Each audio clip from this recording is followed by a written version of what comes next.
The deafening sound of thousands of shields striking the ground echoed through the walls of Athens.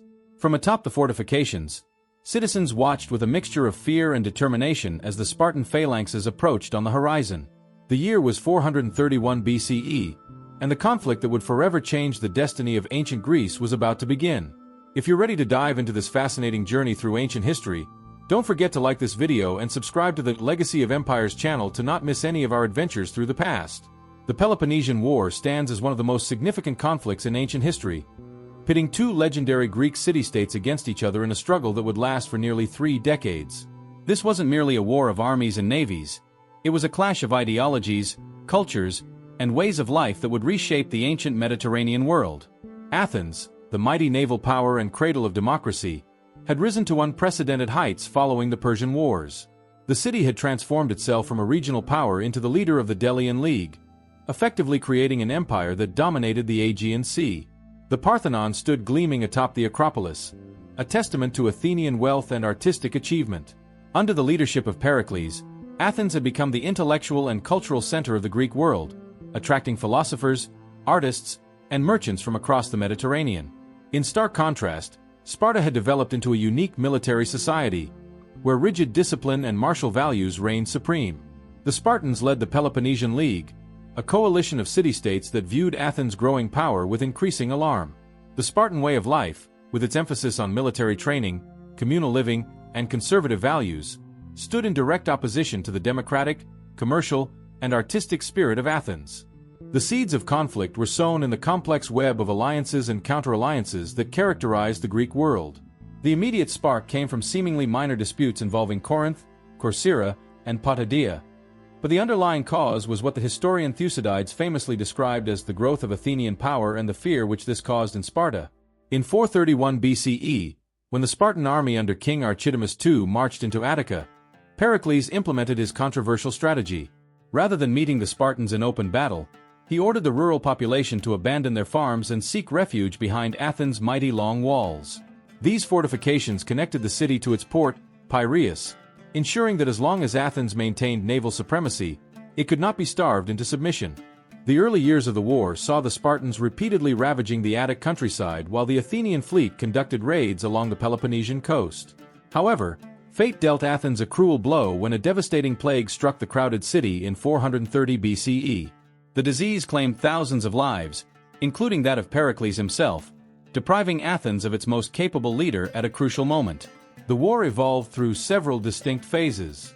The first phase, known as the Archidamian War, saw Athens maintaining its defensive strategy while attempting to wear down Spartan resolve.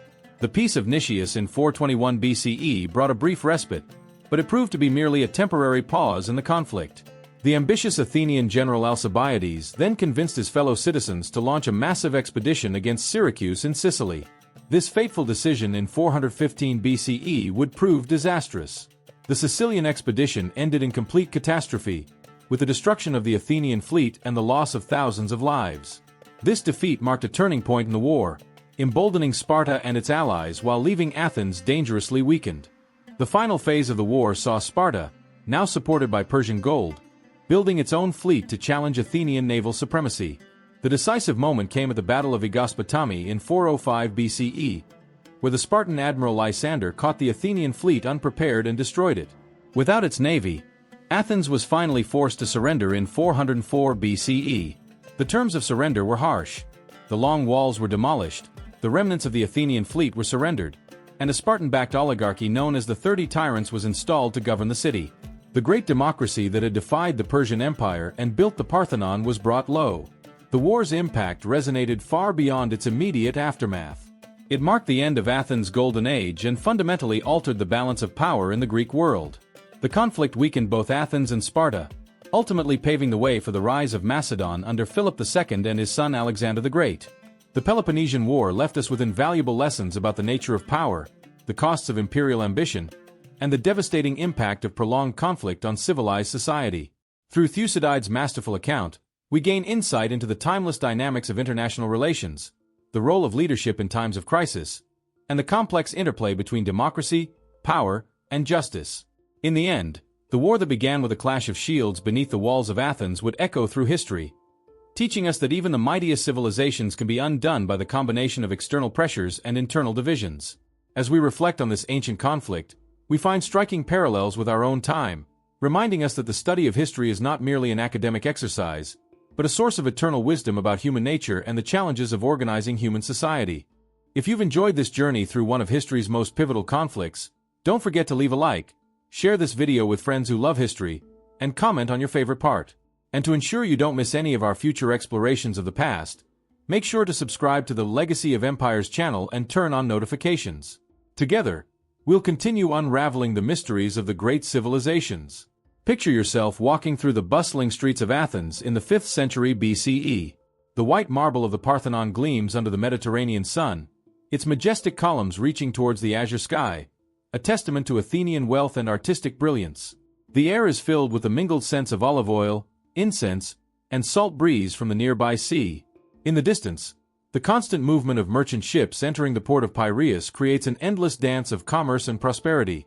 This is Athens at the height of its power, a city where philosophers debate in colonnaded stoas, where playwrights craft immortal tragedies, and where democracy flourishes in ways unprecedented in human history. The agora buzzes with activity as citizens gather to trade, discuss politics, and participate in the world's first democratic system. Through the port of Piraeus, a steady stream of ships arrives daily, their holds laden with grain from Egypt, precious metals from Thrace, timber from Macedonia, and exotic goods from the furthest reaches of the known world. The city stands as the undisputed leader of the Delian League, an alliance originally formed to protect Greek cities from Persian aggression. But under Athens' guidance, this defensive alliance has transformed into something far more ambitious: an empire in all but name. The treasury of the League has been moved from the sacred island of Delos to the Acropolis of Athens, and former allies have become tribute-paying subjects. The walls of the city, extending all the way to Piraeus in an unbreakable embrace, ensure that as long as Athens controls the seas, it remains virtually invulnerable.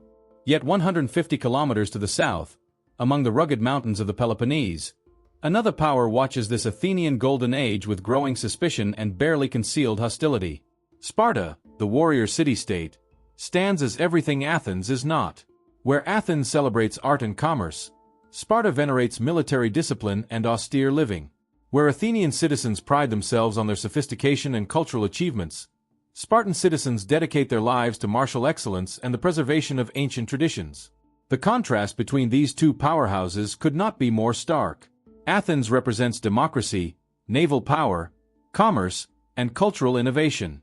Its citizens are traders, artists, philosophers, and sailors. They live in a city adorned with magnificent temples and public buildings, where foreign ideas and goods flow freely through its ports. The Athenian Empire stretches across the Aegean, supported by the most powerful navy the ancient world has ever seen.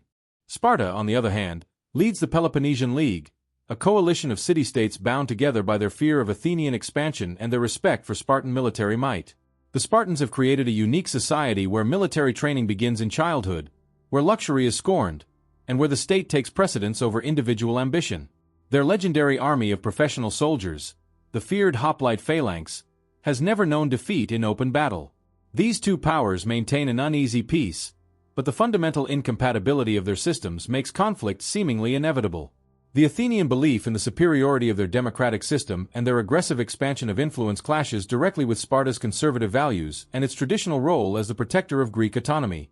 Their respective alliances, the Delian League and the Peloponnesian League, divide the Greek world into two armed camps, each eyeing the other with growing distrust. Small flashpoints begin to emerge across the Greek world. Disputes between minor allies of both powers escalate into proxy conflicts. The commercial interests of Corinth, Sparta's most powerful ally, clash with Athenian ambitions.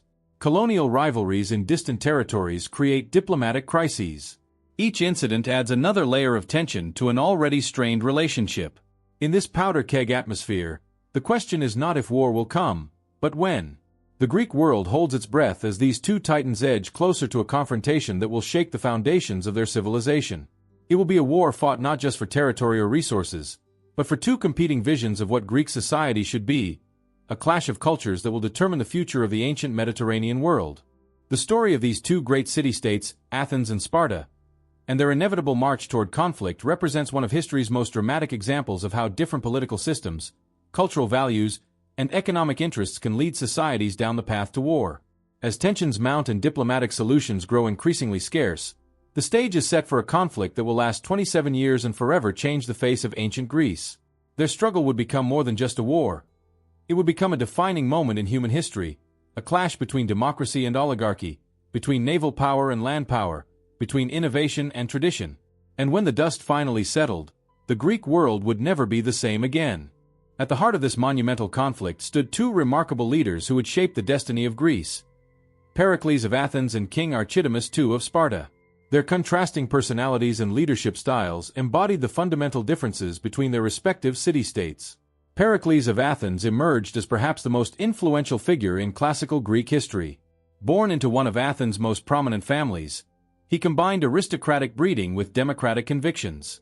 Tall and dignified, with a well-trimmed beard and noble bearing, he carried himself with the gravitas of a true statesman. His most distinctive physical feature was his elongated cranium, which earned him the nickname Onion Head, though few would dare use it to his face. What truly set Pericles apart was his extraordinary gift for oratory. His speeches, preserved by Thucydides, reveal a mind of exceptional clarity and vision. When he spoke from the bema in the assembly, his words had the power to sway thousands. Unlike the demagogues who would follow him, Pericles combined emotional appeal with logical reasoning, educating the citizenry even as he persuaded them. As Thucydides noted, his position rested on his personal authority and intellectual superiority rather than on any appeal to passions. Under Pericles' leadership, Athens reached its golden age. He understood that democracy needed not just political institutions but cultural greatness to thrive. His building program transformed the Acropolis from a war-ravaged ruin into the magnificent complex we still admire today. He brought dramatists like Sophocles, philosophers like Anaxagoras, and sculptors like Phidias under his protection, making Athens the cultural capital of the Greek world. Yet Pericles was also a pragmatic strategist. He recognized that Athens' true strength lay in its navy and its walls, not in hand-to-hand combat with Spartan hoplites. His strategy for the coming war was defensive in nature. Abandon the countryside, rely on the fleet, avoid pitched battles, and wear down the enemy through attrition. It was a strategy that required immense patience from a proud citizenry, patience that only Pericles could inspire. Facing him across the Peloponnese was King Archidamus II of Sparta, a leader who in many ways was Pericles' equal, though cut from very different cloth. A descendant of the Eurypontid dynasty, Archidamus embodied the finest qualities of Spartan leadership: courage tempered by wisdom, strength guided by prudence. His weathered face and battle-scarred armor spoke of a lifetime of military service, while his measured words revealed a mind as sharp as his sword. Archidamus had ascended to the Spartan throne during tumultuous times. He had personally witnessed the growing power of Athens and understood better than most the threat it posed to the traditional Greek way of life. Yet unlike many of his fellow Spartans, he was not eager for war. His experience had taught him the unpredictable nature of conflict, especially against an enemy as resourceful as Athens. The Spartan king's military expertise was legendary. He had led armies since his youth and understood the strengths and limitations of the Spartan military system. In council, he argued for careful preparation and strategic patience, warning his more hawkish countrymen that this war would not be won in a single summer campaign. His famous speech before the war, recorded by Thucydides, shows remarkable foresight. War is not so much a matter of arms as of money, he warned, recognizing that Athens' financial resources could make it a formidable long-term opponent. These two leaders represented not just different military strategies but different visions of Greece's future. Pericles saw a world where democracy, commerce, and cultural achievement would triumph over traditional aristocratic values. His Athens was forward-looking, innovative, sometimes revolutionary. Archidamus, conversely, stood as the guardian of traditional Greek values: discipline, restraint, and respect for ancient customs. Both men commanded immense respect from their followers, though in different ways. Pericles swayed the Athenian assembly through the power of his oratory and the clarity of his vision. Archidamus led through example, his personal courage and wisdom earning him the devotion of Sparta's warrior elite. Both understood the gravity of the coming conflict and its potential to reshape the Greek world. Tragically, neither would live to see the war's conclusion. Pericles would fall victim to the plague that ravaged Athens in 429 BCE, leaving his city without its steadying hand at a crucial moment. Archidamus would die in 427 BCE, and his successors would abandon his cautious approach for more aggressive strategies. Their deaths marked the end of an era of relatively restrained warfare and the beginning of a more brutal phase of the conflict. The story of these two leaders, the brilliant democratic statesman and the wise warrior king, reminds us that history is shaped not just by impersonal forces but by the character and decisions of individual leaders. Their clash would set in motion events that would transform the ancient world, leaving a legacy that continues to influence our understanding of leadership, strategy, and the tragic nature of war between great powers. While history often seeks simple triggers for complex conflicts, the Peloponnesian War emerged from a web of political tensions, economic rivalries, and cultural antagonisms that have been building for decades.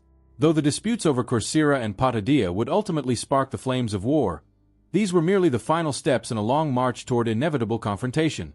The seeds of conflict were planted in the aftermath of the Persian Wars. Athens had emerged from that conflict transformed, no longer just another Greek city-state but the leader of a powerful maritime alliance. The Delian League, initially formed as a mutual defense pact against Persian aggression, gradually evolved into something far more controversial: an Athenian empire in all but name. As Thucydides observed, the Athenians had ceased to be popular leaders and had become tyrants instead. The transformation was subtle but relentless. One by one, formerly independent cities found themselves bound to Athens through increasingly unequal arrangements.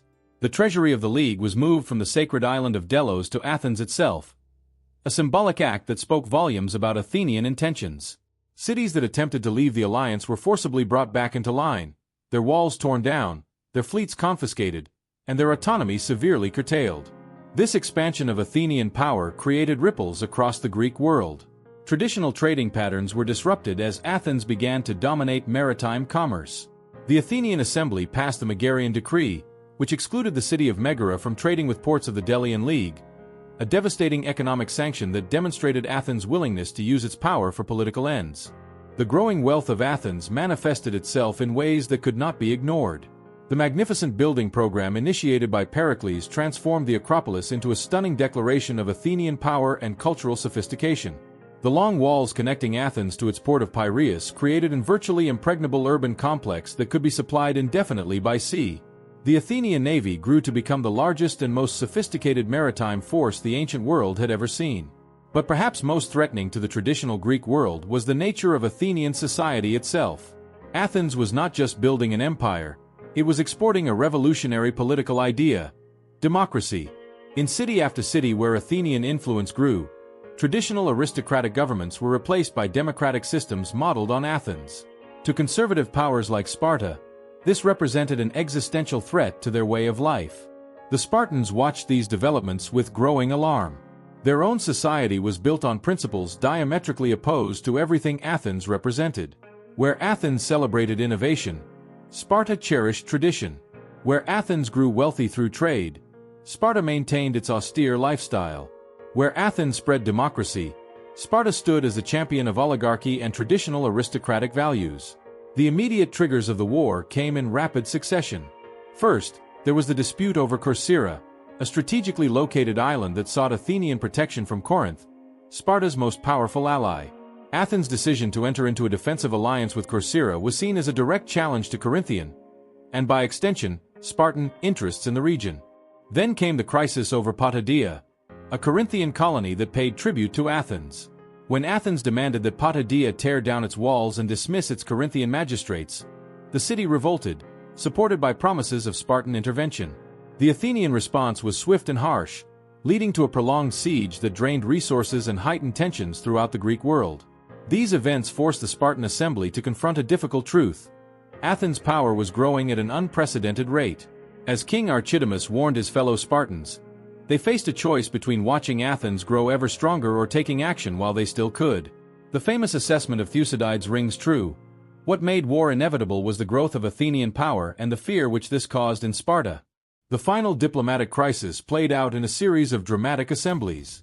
The Corinthians, speaking before the Spartan assembly, argued forcefully for war, warning that delay would only serve Athenian interests. Representatives from Athens, present in Sparta for other matters, defended their city's actions and reminded the Spartans of Athens' power. King Archidamus counseled caution, but was overruled by those who felt that war, though dangerous, was preferable to watching Athens grow ever more powerful. The decision for war was not taken lightly. The Spartans consulted the oracle at Delphi, which promised divine support if they fought with all their strength. They gathered their allies and extracted commitments of support. They prepared for a type of warfare unlike anything they had experienced before. A conflict that would require not just military might but economic endurance and strategic patience. Take a moment to reflect. What aspect of this ancient rivalry has surprised you the most so far? Share your thoughts in the comments. And if you're enjoying this journey through time, don't forget to leave a like to support the channel. The stage was set for a conflict that would reshape the Greek world. Neither side fully appreciated the length, brutality, or transformative nature of the war they were about to begin. As the armies gathered and the fleets prepared to sail, the Greek world stood on the brink of a conflict that would test not just their military might, but the very foundations of their civilizations. The outbreak of war in 431 BCE saw the implementation of two radically different military strategies, each reflecting the unique strengths and cultures of the opposing powers. What followed was a fascinating display of ancient warfare that would challenge traditional military doctrine and introduce innovations that would influence military thinking for centuries to come. Pericles' defensive strategy for Athens appeared deceptively simple on the surface, yet it represented a revolutionary approach to ancient warfare. Rather than meeting the formidable Spartan army in open battle, a virtual suicide given Sparta's military superiority, he proposed what must have seemed unthinkable to many proud Athenians, abandoning their ancestral lands and farms to seek refuge behind the city's mighty walls. The strategy rested on three key pillars. First, the long walls connecting Athens to its port Piraeus created an impregnable urban complex that could resist any land-based siege. Second, Athens' powerful navy would maintain control of the sea lanes, ensuring a steady flow of supplies and preventing any effective blockade. Third, the city's substantial financial reserves, stored in the treasury on the Acropolis, would fund the war effort and maintain public morale through state-sponsored payments and festivals. This approach played to Athens' strengths while neutralizing Sparta's primary advantage, its unmatched land army. The Athenian navy would conduct raids along the Peloponnesian coast, supporting allies and harassing enemy territory, while the city itself remained safe behind its walls. As Pericles explained to his fellow citizens, "We must realize that our city's greatness comes from her maritime empire. Let them ravage our lands as they will, but we must not submit." The Spartans, led by King Archidamus II, found themselves facing an unprecedented challenge. Their traditional strategy of decisive battlefield engagement was rendered ineffective by Athens' refusal to meet them in open combat. Instead, they adopted a strategy of systematic devastation, invading Attica each spring to destroy crops, burn farms, and cut down olive groves, some of which had stood for generations. The psychological impact of this destruction was calculated to break Athenian morale. Citizens were forced to watch helplessly from their walls as their ancestral lands were ravaged. The Spartans hoped this would either force the Athenians to fight or create internal political pressure for surrender. As Archidamus explained to his troops, "We must make them feel the pain of loss before they will yield." However, neither side had anticipated the arrival of a devastating third force, plague. In the second year of the war, a mysterious disease swept through the overcrowded city of Athens. The symptoms, vividly described by Thucydides, who survived the illness himself, were horrific. High fever, terrible thirst, violent coughing, and painful pustules that covered the body. The mortality rate was staggering, with some estimates suggesting that up to a third of the population perished. The plague's impact on Athenian strategy and morale was catastrophic. The crowded conditions behind the walls, a direct result of Pericles' strategy, had created perfect conditions for the disease to spread. The death of Pericles himself in 429 BCE deprived Athens of its most capable leader at a crucial moment. As Thucydides noted, after his death, his successors pursued policies exactly contrary to his advice, and their mistakes would prove costly to Athens. With Pericles gone, both sides began to adapt their strategies. In Athens, a new generation of leaders emerged, including the aggressive Cleon and the brilliant but erratic Alcibiades. They advocated for a more offensive strategy, seeking to strike at Sparta directly rather than simply enduring behind the walls. The Spartans, too, began to evolve their approach. Under leaders like Brasidas, they developed more sophisticated naval capabilities and began to challenge Athenian maritime supremacy. They also adopted a strategy of encouraging revolts among Athens' subject allies, understanding that Athens' power rested on its empire's stability. The war became increasingly complex and brutal. The Athenians achieved significant victories, such as the capture of Pylos in 425 BCE, where they managed to trap and capture a contingent of Spartan warriors, a psychological blow to Spartan prestige. However, they also suffered setbacks, like the loss of Amphipolis to Brasidas in 422 BCE. Naval warfare took on unprecedented importance. The triremes, ancient Greece's most sophisticated warships, engaged in complex maneuvers and countermaneuvers across the Aegean. The Athenians developed new tactics, using their superior naval mobility to strike unexpectedly at enemy territory and support allied revolts against Spartan control. The protracted nature of the conflict led to numerous military innovations. The role of light infantry and peltasts, javelin throwers, increased as both sides learned the limitations of traditional hoplite warfare. Naval tactics became more sophisticated, with the development of new maneuvers like the periplus, outflanking, and deekplus, breaking through enemy lines. The war also saw the increasing importance of siege warfare. Traditional Greek warfare had rarely featured prolonged sieges, but now cities invested heavily in defensive works, and armies developed new techniques for both conducting and resisting sieges. The famous siege of Plataea, 429 to 427 BCE, demonstrated how sophisticated these operations had become. Financial warfare also emerged as a crucial element of strategy. Both sides attempted to disrupt their opponent's economic base while protecting their own. The Athenians used their naval power to protect trade routes and collect tribute from allies, while the Spartans sought Persian financial support to build their fleet. The war demonstrated the importance of strategic flexibility and adaptation. Pericles' original strategy, while sound in principle, had to be modified in response to changing circumstances. The Spartans, traditionally conservative in their military approach, showed remarkable adaptability in developing naval power and new tactical approaches. This period of the war offers timeless lessons about the relationship between strategy and circumstances, the importance of leadership in maintaining strategic coherence, and the unpredictable impact of external factors like disease on military campaigns. It stands as a testament to how warfare can transform societies and drive military innovation, even as it exacts a terrible human cost. The Peloponnesian War, which pitted Athens against Sparta in a devastating 27-year conflict, was marked by several pivotal moments that would forever change the course of ancient Greek history. Let us journey through these critical events that shaped the destiny of these powerful city-states. The first major blow to Athens came with the devastating plague of Athens in 430 to 429 BCE. As Spartan forces ravaged the Attic countryside, Pericles' strategy of sheltering the population within the city walls backfired terribly. The overcrowded conditions created the perfect environment for a mysterious disease to spread rapidly through the population. The plague claimed thousands of lives, including that of Pericles himself, Athens' greatest leader.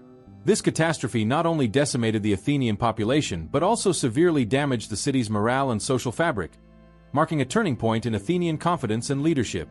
In 427 BCE, the surrender of Plataea represented another crucial moment in the war. This small but strategically important city-state, a loyal ally of Athens, endured a brutal 2-year siege by Spartan forces. Despite the Plataeans' remarkable resistance and ingenious defensive tactics, starvation eventually forced their surrender.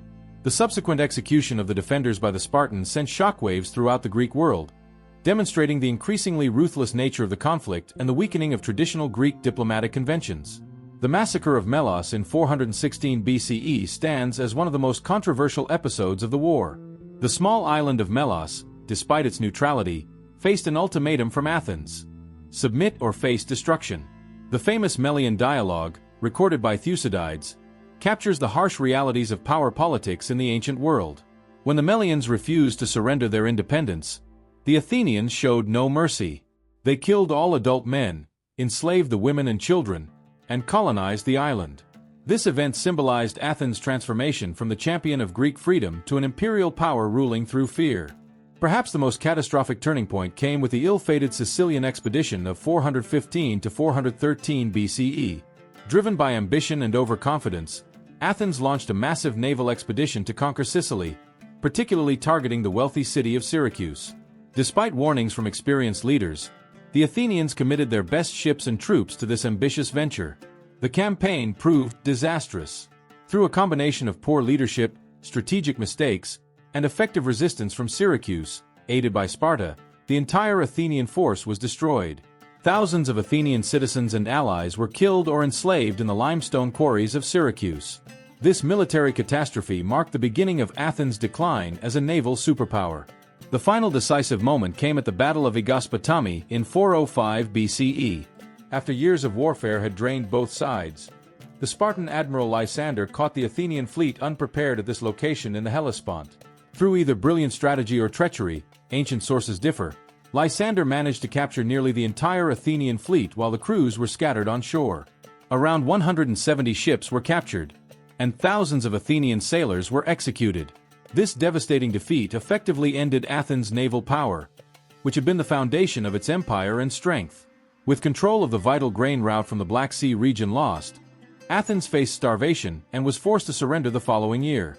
These decisive moments collectively tell the story of Athens' transformation from the height of its golden age to its eventual surrender to Sparta.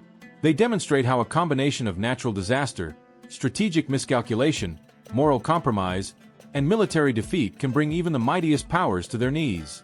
The lessons drawn from these events would influence political and military thinking for centuries to come, serving as powerful examples of the costs of war, the dangers of imperial overreach, and the unpredictable nature of human conflict.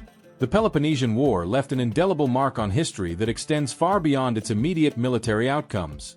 This 27-year struggle between Athens and Sparta fundamentally transformed the Greek world and continues to provide valuable insights into politics, society, and human nature even in our modern era. In the realm of military innovation, the war revolutionized naval warfare. The Athenian navy demonstrated sophisticated tactics never before seen in the ancient world. Their trireme warships became more than mere platforms for ramming enemies. They evolved into complex weapon systems requiring coordinated crew actions and precise maneuvers. The development of the Pericles and Alcibiades tactics, where ships would outflank or pierce enemy formations, established principles of naval combat that would influence maritime strategy for centuries. The war also showed how naval power could be used to project influence far from home waters, as seen in the Sicilian expedition, albeit with cautionary results. The conflict's impact on political thought was equally profound. The war challenged traditional Greek ideas about justice, power, and interstate relations. Thucydides' account of the Melian dialogue, where Athens boldly stated that the strong do what they can and the weak suffer what they must, became a foundational text for political realism. This stark view of international relations, where moral considerations take a back seat to power politics, continues to influence modern diplomatic thought and international relations theory. The war also transformed Greek society's understanding of democracy itself. Athens' democratic system, once admired throughout the Greek world, came under intense scrutiny as the war progressed. The city's decisions became increasingly erratic, influenced by demagogues and popular passions rather than strategic wisdom. The execution of generals after the Battle of Aegospotami, despite their naval victory, because they failed to rescue survivors due to a storm, demonstrated how democratic systems could fall prey to emotional decision-making with catastrophic results. These lessons about the potential pitfalls of democratic governance remain relevant in contemporary political discourse. Economic innovations emerged from the conflict as well. The massive scale of warfare required new methods of financing military operations. Athens developed sophisticated systems of taxation and public finance, while both sides experimented with new forms of currency and credit. The war demonstrated how economic power could be wielded as a weapon through blockades and the disruption of trade routes, particularly evident in Sparta's eventual strategy of cutting off Athens' grain supply. The cultural impact of the war was equally significant. Greek theater, particularly tragedy, reflected the moral complexities and human costs of the conflict. Euripides' plays, such as The Trojan Women, written during the war, offered powerful critiques of imperialism and military brutality. The war's aftermath influenced philosophical thought, with Plato's Republic being partly inspired by the need to understand how societies could avoid the kind of destructive conflict that had torn apart the Greek world. Perhaps most significantly, the war left lasting lessons about the dangers of imperial overreach and the importance of diplomatic flexibility. Athens' transformation from the leader of a voluntary alliance to an imperial power that dominated its allies demonstrated how the pursuit of security could lead to actions that ultimately undermined that very security. The rigid ideology of both sides, Athens' aggressive democracy versus Sparta's conservative oligarchy, made compromise increasingly difficult and ultimately led to a more destructive conflict than might otherwise have occurred. The war's impact on social cohesion within Greek cities was profound and long-lasting. The conflict exacerbated class tensions, with oligarchs and democrats increasingly viewing each other as enemies rather than fellow citizens. This internal strife or stasis would plague Greek cities long after the war's end, providing lessons about how external conflicts can exacerbate internal divisions, a phenomenon still relevant in modern international relations. The Peloponnesian War's legacy serves as a warning about the destructive potential of protracted conflicts and the importance of maintaining diplomatic channels even during times of severe tension. It demonstrates how wars can transform societies in unexpected ways, often leading to the very outcomes they were meant to prevent. The conflict's lessons about the relationship between power, justice, and international order continue to inform discussions about war, peace, and governance in the modern world. As we face contemporary challenges in international relations, the Peloponnesian War remains a powerful reminder of how civilizations can be transformed by conflict, and how the choices made during times of crisis can echo through history. Its legacy lives on in military strategy, political theory, and our understanding of how societies cope with the stresses of prolonged warfare.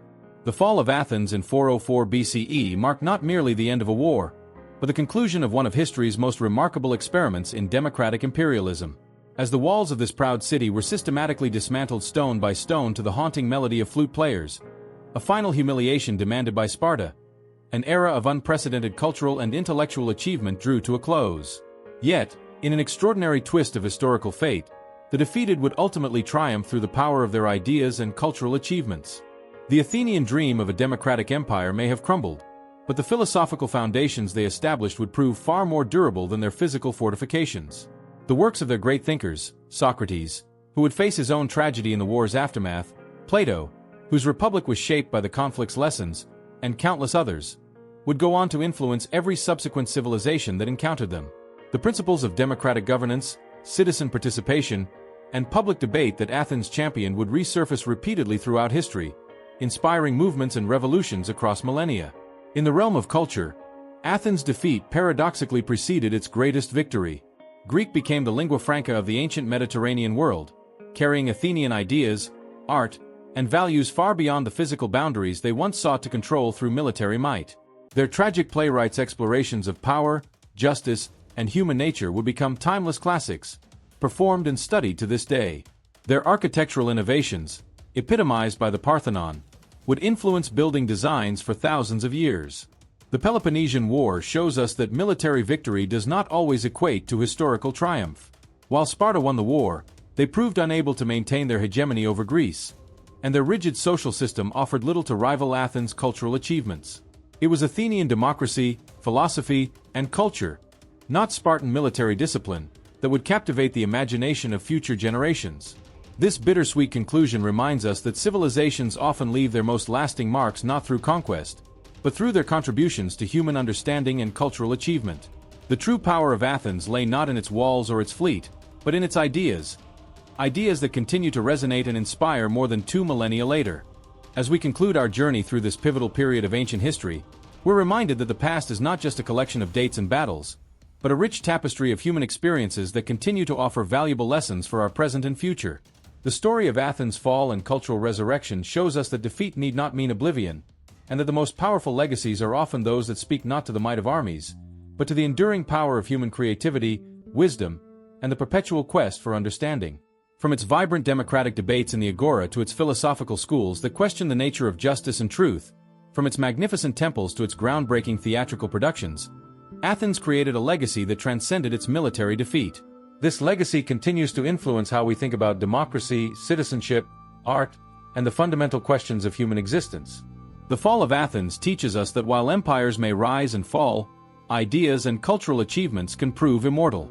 As we face our own contemporary challenges and uncertainties, the story of Athens reminds us that true greatness lies not in dominion over others, but in the lasting contributions we make to human civilization. Thank you for joining us on this fascinating exploration of ancient history. Remember, history is not just about understanding the past, it's about gaining wisdom to shape a better future. If you've enjoyed this journey through time, please don't forget to like this video, share it with fellow history enthusiasts, and leave a comment telling us what aspect of the Peloponnesian War you found most intriguing. Make sure to subscribe to Legacy of Empires and turn on notifications to join us for more adventures into the past. Together, we'll continue to uncover the fascinating stories of humanity's greatest civilizations.